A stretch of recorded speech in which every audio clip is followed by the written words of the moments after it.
Welcome to our channel. Today we how to connect EasyPost with Shopify for label creation, beginner guide step by step clearly. To connect EasyPost with Shopify for label creation, start by logging into your Shopify account. Navigate to the Shopify App Store by clicking on Apps in the sidebar. In the App Store, use the search bar to look for EasyPost. Once you find the EasyPost app, click on it to open the app page. Click the Add App button to begin the installation process. You will be prompted to log in or create an EasyPost account if you don't have one. Follow the on-screen instructions to complete the account setup. After your EasyPost account is created, return to the Shopify app page. Authorize the EasyPost app to access your Shopify store.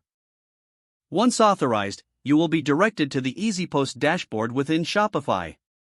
In the dashboard, configure your shipping options by setting your preferences for carriers and services. Make sure to input your return address and any other relevant shipping details. Next, navigate to the Shipping Settings tab in the EasyPost dashboard. Here, you will link your EasyPost API key to your Shopify store. Obtain your EasyPost API key by going to your EasyPost account settings. Copy the API key and paste it into the corresponding field in the EasyPost shipping settings. Save your changes to ensure your API key is successfully linked. Now, test the integration by creating a shipping label for a sample order.